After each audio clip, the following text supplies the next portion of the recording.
नमस्ते साथीहरू, म सरिता छेत्री हाउसवाइफ ब्लगमा हजुरहरूलाई स्वागत गर्दछु। आज चाहिँ मैले फेरि एउटा अचारकै रेसिपी लिएको छु। के को अचार भन्दाखेरि गोलभेरा हैन, एक घाम मात्रै सुकाएको छु मैले काटेर हैन। अनि यसमा अनि हरियो खोर्सानी काटेको, अनि यो अदुवा अलिकति त्यो गरेको कि कोरेको हैन।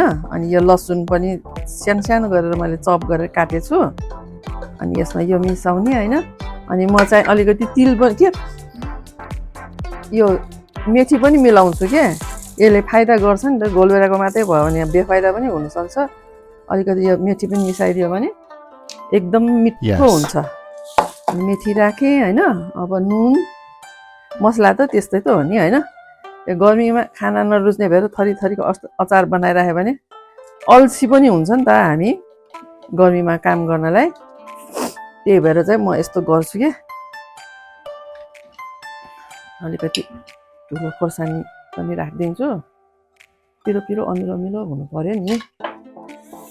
अनि यो भयो रायोको ठुलो, मेन मसला त हाम्रो यही हो नि। अनि बेसार हजुरहरू पनि बनाएर खानु होला हैन। यो अचार टेस्टी नै हुन्छ, मिठो मिठो टेस्टी टेस्टी हुन्छ हैन साथी। गर्मी महिना आयो कि यही हो, खाना नरुच्ने सबैलाई, खाना मन नलाग्ने है, के पकाउने के पकाउने के पकाउने के पकाउने हुन्छ। पछि सिसीमा पनि हाल्नुपर्छ साथीहरू। मैले तेल पनि हालेँ ल यसमा मोल्नको लागि अलिकति। यसमा पानी चाहिँ एक थोपा पनि छैन। अनि फेरि हामीले सिसीमा हालेपछि फेरि राख्नुपर्छ क्या तेल माथिबाट। त्यही भएर यहाँ मोल्नलाई मात्रै पुग्ने मैले यहाँ तेल हालेँ। यसरी मोल्दिने यसलाई। यो त मिठो हुन्छ, बनाएर खाएर हेर्नु होला है साथीहरू। गर्छु भन्दा भन्दा भन्दा साँझै भयो है मेरो त। बनाउँछु भन्दा भन्दै साँझै पऱ्यो के। यो गोलभेरा नै अब म सिसीमा पनि हालिदिन्छु। यसमा एक सिसी हुन्छ कि ऊ फुल्यो भने त फेरि मेथी फुल्यो भने बढी नै हुन्छ, अर्कोमा पनि राख्नुपर्ने हुन्छ।